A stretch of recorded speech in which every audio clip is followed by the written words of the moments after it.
بسم اللہ الرحمن الرحیم۔ السلام علیکم۔ ایک انتہائی افسوسناک خبر کے ساتھ آپ کی خدمت میں حاضر ہیں۔ متحدہ عرب امارات کی ریاست شارجہ کی 48 منزلہ عمارت میں منگل کی رات خوفناک آگ بھڑک اٹھی۔ عرب نیوز نے شارجہ کی سرکاری میڈیا آفس کے حوالے سے بتایا کہ شارجہ کے علاقے النہدہ میں واقع ایپکو ٹاور میں تشزدگی سے 9 افراد زخمی ہو گئے۔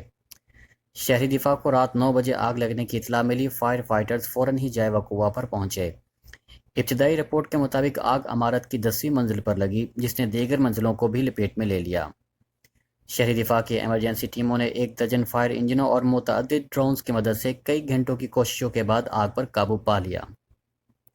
وائرل ہونے والی ویڈیو میں آگ سے لپٹی عمارت کی بلندی سے نیچے کھڑی گاڑیوں پر ملبہ گرتے دیکھا جا سکتا ہے۔ ملبہ گرنے سے نیچے کھڑی گاڑیوں کو نقصان پہنچا، جبکہ آتش زدگی سے عمارت کا ایک حصہ مکمل تباہ ہو گیا۔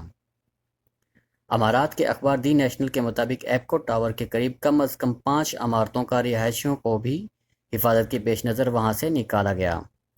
ایپکو ٹاور میں رہائش پذیر افراد کو UAE کے حلال احمر نے رہائش فراہم کی ہے۔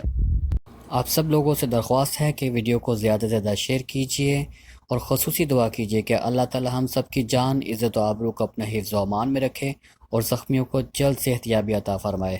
آمین۔ السلام علیکم ورحمۃ اللہ وبرکاتہ۔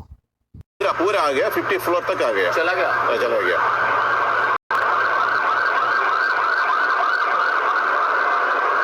ہیلی پیڈ کے اوپر بھی ہے۔ ہیلی پیڈ نہیں، وہ ہیلی پیڈ